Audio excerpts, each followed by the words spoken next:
Sonny, your father was in some bad stuff when he was younger and when you were just born. He kept a journal with him documenting some of the things that had happened throughout the years. I find that it is time that I read this journal to you. Just know that your father loved you dearly. I was given this stupid journal by the guys and was suggested to write in it. It'll be good to get your thoughts out of your head and on paper, they said. Yeah, right. Well, the missus has forced me to at least give it a try, so here I go. I'm just shaking with excitement. As a young boy in Brooklyn, things were difficult. Being a young boy not from American Brooklyn was even more difficult. We pulled through, and even with 9 kids, my parents still managed. It's funny now that I look back how James turned into a prohibition agent. School was a waste of time and full of a bunch of rules and judgment. I finally snapped and punched that broad Miss Hansel in the face and got expelled.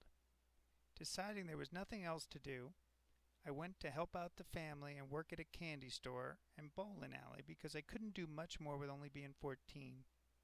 However, I always wanted to be like the gangster, Johnny Torrio. One day, I met the beautiful and charming May Josephine Coughlin, and we got married when I was 19.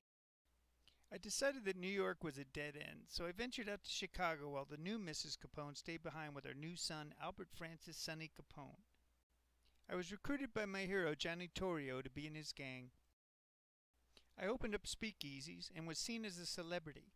When my brother Frank got shot by police, I closed up my places for a day to mourn. After the crap Bug Morant's gang pulled, stealing my booze and killing my people, I may or may not have ordered 7 of his men dead. We might have tricked them into thinking we were police before gunning them down in their own hideout. Some loyal Capone fans thought me as innocent, whereas many called me a menace, though no one could pin anything on me. The stupid feds finally got me on the most pathetic of charges, tax evasion. I guess I should be flattered. After all, they couldn't get enough proof for anything else.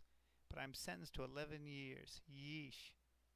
After already being in 2 prisons and penitentiaries, I get put in this new killer of joy. It's called Alcatraz and is super harsh and completely isolated. Everything's going downhill. My business is basically finished because the prohibition is over, and the doc told me my brain's deteriorating due to syphilis. I'm not quite sure what to do.